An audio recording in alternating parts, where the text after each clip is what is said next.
Sometimes a book needs to be spoken about, discussed and waffled upon. And this is just that book. This is Blessed by Demons by Kaleb Wade.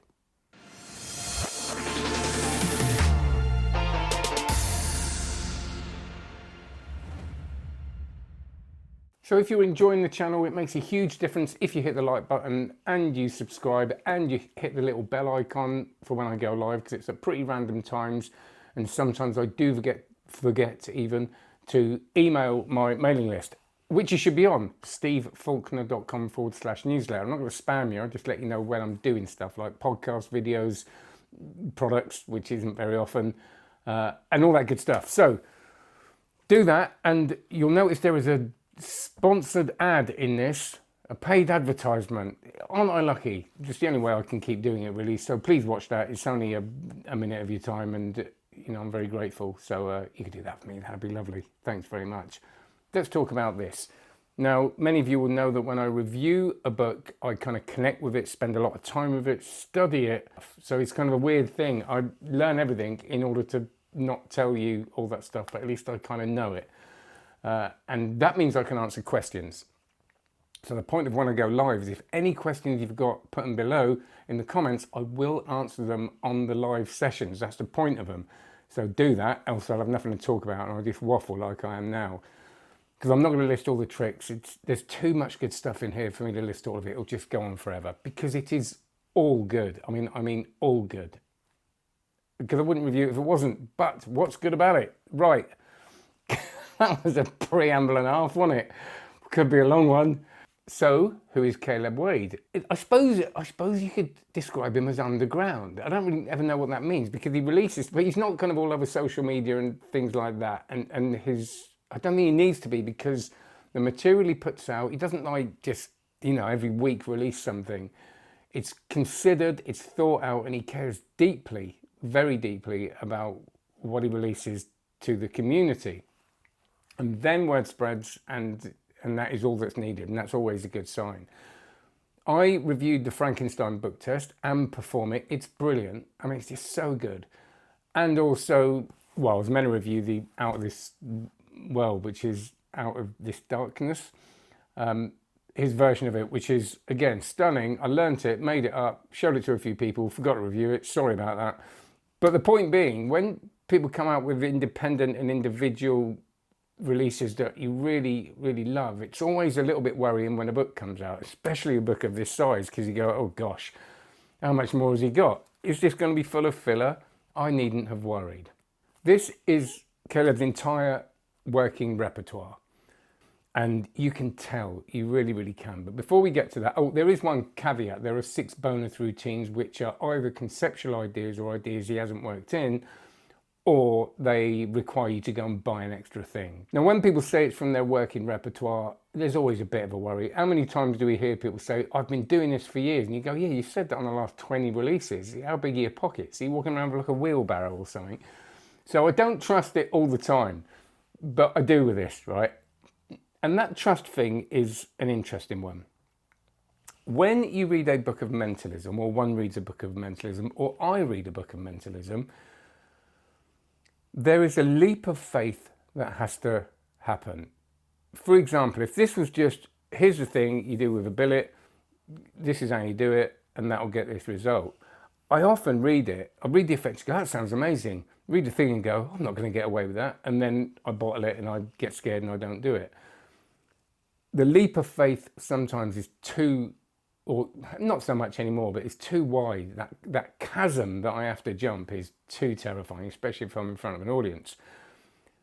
And I was thinking, but why is that different with this? Why have I read nearly all of these and gone, yeah, I could quite happily do that now? And I think it's because of the trust. There is a trust that's built up when you read any magic book, that you trust it's going to work. And that isn't just because they tell you it's going to, and it isn't just because they say it's from my working repertoire.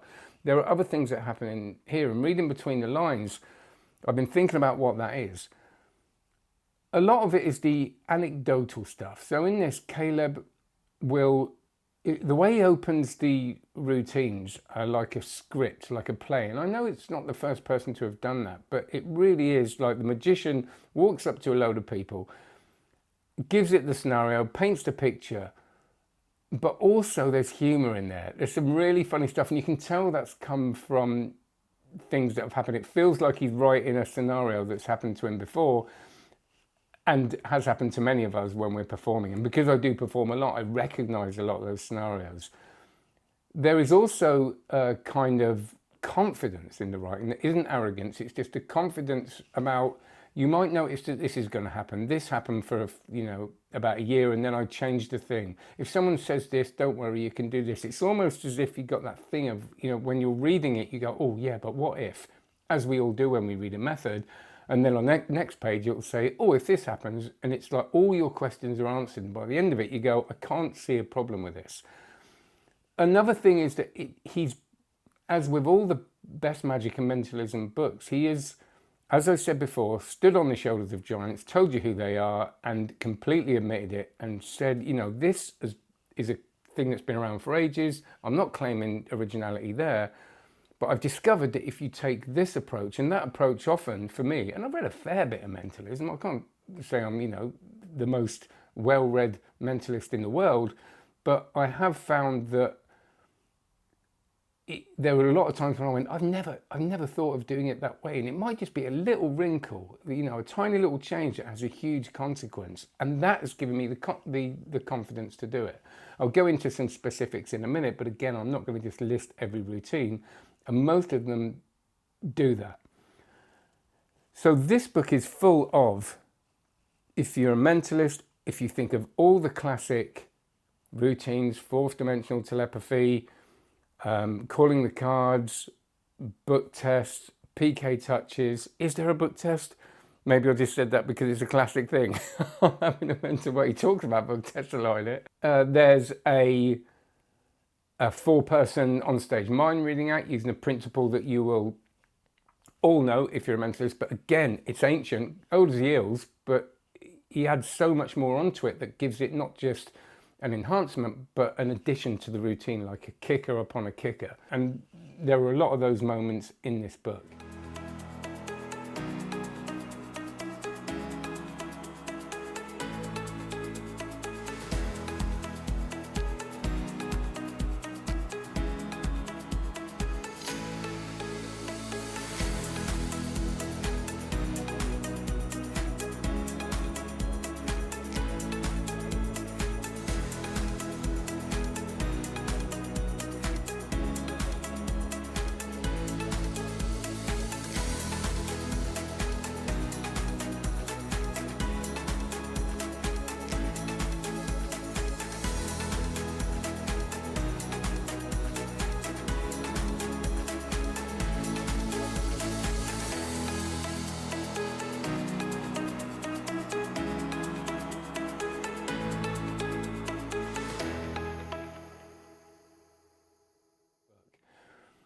So various peaks that you'll know there are enhancements of, witch hand routines, even a ring flight. I don't know if I mentioned yet, I think I did, that is a mentalism version of ring flight. A name and place routine, which again isn't changed loads, but just is adapted a little bit. And again, I don't want to name all of them, but you'll get the idea. Pretty much everything's in there. And that in itself gives me a confidence, because I can see how well read he is. I can see and feel his knowledge through the pages. And that knowledge isn't, I've read so many books that are like, oh, they almost over credit. I know you can't, but it's like, all right, get on with it, we get it. You know it is, but it's kind of like, look at the stuff I know. This is just effortless in a book like this because it's just there. You can tell because of the routines that he's given you. And there's a real vulnerability to the writing too. So I hope he doesn't mind me saying, because it opens up in the introduction. Kaleb talks about his mum and his mum who's passed away, who was clearly a very close friend of his as well. And when you read about that relationship, and he used to try the routines on her, and she'd be very brutally honest and kind of go, oh, get on with it, all that kind of stuff. And that would make him kind of streamline the effects to the point where they were concise and strong without all the fluff. And that's a big part of his criteria for choosing tricks. Like, yes, it can have process. There's nothing wrong with process, but the process has to move along and it has to have a reason. It has to kind of be justified. And then his wife became the confidant, the person who would give him the constructive criticism and feedback. And you can see that even though I think Kaleb's quite like me, he can fall into that thing of isolation. And I've talked to him openly about this since connecting with the book, and then, you know, very gratefully connecting with him as a person. And we're very similar to that. But the other people, not just an inspiration for the routines, but the people that have helped him develop the routines, and other magicians and performers, which again, like me, he felt isolated from for a certain amount of time, but then when connected to the community, he felt like he could gain that confidence from other people to put his own stuff out. And that is through the whole book. Yes, he does mention it explicitly at certain points, from the beginning introduction to the end routine, but it's sort of peppered throughout there. And there's a feeling of gratitude and vulnerability. And I don't mean vulnerability as in pity, poor me. I mean just being very open about the challenges of being a performer, being a creator, and being someone that sometimes every now and then can spend too long here and not enough time in the world. And how lovely it is when we actually take this off the page and off the desk into the world, and the effect that can be. And he has a great respect for the effect that can have. And he also has a great respect for his audience. You know, again, going back to the essays, you know, treat them like they're like Einstein. Don't treat them like, oh, I'll get away with this. Treat them like, you know, imagine that they can work everything out, and how can you make it even more impossible? Now, I'm the worst at that. I'm constantly saying, oh, you'll get away with it.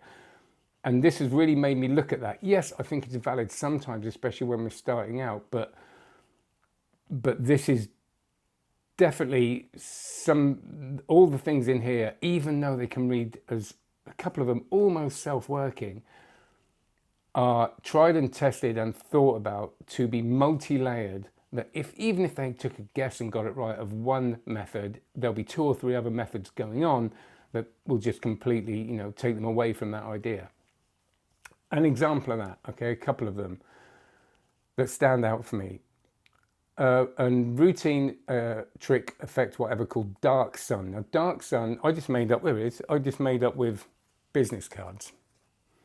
But you can make them up with double blank bicycle cards, and it's a very simple, easy self-working trick based on an old card trick, but just elevated by giving so much freedom to the spectator. I'll put some clips on, I might put it on a separate video, but I'll put some clips on. I performed this for Dave Forrest and then a few other people, and completely floored them. And it's just beautiful. Very quickly, you have a set of cards. It says random drawings, and you say, I've drawn all these things. You're not going to see them yet, but you're going to have complete control. You give them a very open shuffle first. You say, look, check, I'm genuinely shuffling them. And then they do a number of cuts and choose what pile of cards they want, and then deal 4 cards down, and then eliminate 3, genuinely eliminate, not as in, you know, that other one. And that's lovely, because you can play on that if they're a magician, because they think that's what you're doing, but you're not. And then left with 1 card, you do a drawing duplication, they match, and then you've got this added kicker, and then another kicker where basically all the cards are blank. And it feels amazing, because they've done pretty much all of it. And the reason I did that routine was because, like so many of these, they read so simply. You go, well, they can't be that strong, because we're so used to complex meaning strength, or something that's expensive meaning strength in magic. It's got to be a big bit of tech or whatever, which I love. But then you've got some business cards and nothing else, and a pen, and you can bang it together in 4 minutes. And that's really exciting for me. I showed it to people. I taught it on my my community on online magic. Everybody loved it. Kaleb gave me permission. Thank you. Showed it to Dave Forrest. He knows his stuff. And at the end of it, he said, "Oh, what is it like, rough and smooth?" It's what is it? It's not rough and smooth, are it? Which is exactly what I'd have thought. Brilliant. Another example is he has a version of a famous peak, which I use all the time, and I get the information and I give him a bit of a read and I tell him what it is. Brilliant, very strong. But what if someone even guesses it, or maybe you looked at it, we go, I'm going to add this routine to it, this routine, a witch hand thing. This is going to be about Cluedo, and it just covers and layers so much stuff over it, not for the sake of wasting time. All completely relevant, all completely fits, and every move is justified. So even if they had an inkling or they'd seen something before and someone had given something away, it would fool them. And because then you, yeah, but how did you know what hand? How did you know what in Cluedo, where the room was that I killed them? And none of it is beautiful use of kind of dual reality mixed with a peak and mixed with another effect, which if I had seen it before reading it, I wouldn't have had a clue how it was done. He's got a very, again, down to earth, proper sense of humour. I don't mean sense of humour that we get in some magic and mentalism books, which is that kind of sort of, you could do this naff gag here. It's not part of the routine. It's kind of making you as a reader laugh, which made the whole thing joyous, which is good because I've read this twice. So who is it for? This is a book of sort of contradictions in a good way, I think. I would say, even though all of the routines on here are easy, there's nothing here, you know, Kaleb isn't a sleight of hand guy. Yes, he knows his certain moves and things that with mentalism, but he's not a kind of, he says he doesn't really do sleight of hand. It feels like, and they're very different performers, but when I see Andy Nyman's one of those people as well that just cut, why would you do that when you don't have to? Just do that, it's way easier. The ego's not involved, and Kaleb has no ego, as in Andy doesn't, you know. For me, it feels like the sort of book or the way Andy Nyman would have gone had he just carried on doing mentalism and not focused on acting, whereas Kaleb just does this, and you can feel it. So the reason I'm saying that is it's an easy book, but it's not a book for beginners. Meaning, yes, there's stuff in here you can do straight away, you know, even if you've never done mentalism, but there is stuff that you will have to go and research. Not extensively, but let's say with a death by acid, you can go and learn the thing for a tenner. You know, you can get a Penguin download for a tenner, you can learn that. And there's a bit of that going on. Not always, but most of it you can just do. But I like that. I think when you get into mentalism or magic, it's so overwhelming now. Like, where do you start? And this is a good starting point, again, even though it's not a beginner's book, because you can get to a bit, go, I don't know that, but now I can go and learn that, and that's given me a reason to, or adapt it, or use something else. So I think it's a good sort of springboard book. It's clear, everything will make sense. There will be moments where you go, oh, I don't know that, I'll go and check it out. But none of it is going to cost you loads of money, other than the couple of the bonus routines, or a massive amount of time, really. It's also a really big book that feels daunting, but when reading it's very accessible, well written, and feels very concise. Even though there's loads of detail in it, there's not loads of fluff, as Mark Elston says in the introduction. It is a book that is an investment in time and money. It's not really an expensive book. However, when you read it, it feels like a gift. And I'm not saying that just to be nice. It really does. When someone gives you their working repertoire, a little bit like I said with the Christopher Carter book in the Spotlight, which it has a very different feel, but is a great companion piece to this, because they, you know, it's all people sharing their working repertoire and giving you all that anecdotal stuff in between that again, talking about that trust thing that makes you be able to go and do it and gives you that confidence. So on reading this, I was like, well, he must have nothing left. This is all of it. And he hasn't really, other than the stuff he's working on now, which he showed me the other day, which I was really excited about. I think the reason I've spent so much time with this is when you take two routines and perform them and they hit, it gives you the confidence, and then you want to delve into the rest of it. But also because I can feel the time and the passion, and I've been told that, you know, me and Kaleb, because of this book, got in touch. I did review stuff before, and we were a bit in touch, but we become friends, I hope to think now. And I know what's gone into this. I know what it means to him, and I know what his work means to him. He's genuinely very passionate, and it matters. And you as an audience member matter, and you as a reader matter. And I love feeling that when I read a book, and then I feel very grateful to be able to share that and to hopefully let you know about it. It's brilliant. It stands there, again, I've mentioned it, next to Christopher Carter's book, but it also stands there next to Luc Dumay and Anneman and Corinda, because that's the great thing with mentalism. You don't need hundreds of books. You know, you have this, that, and a few others, and that's, you're set up. And then the rest of it is just learning for your own enjoyment and knowledge. And I feel like it's a full, finished piece, and I've learned a great deal and continue to from doing it. I haven't mentioned Sliver. Check that out. No, because I can say that about everything. Right, you'll see what's in it by reading the thing. So thank you very much. Have a great one. Thank you, Kaleb, for sharing this with us. At the time of recording, there are a few copies left, and then it's going to be available on PDF. I don't like reading PDFs, but if that's the only way you're going to get this, I recommend you do. Please comment on any questions. If you've got any questions about routines, I will expand on that in YouTube shorts and stuff like that. If you want to support me, go to onlinemagic.co, but the best way of doing it is stevefaulkner.com/newsletter. And of course, liking, subscribing, and sharing. Take care. Have a good one. Cheers.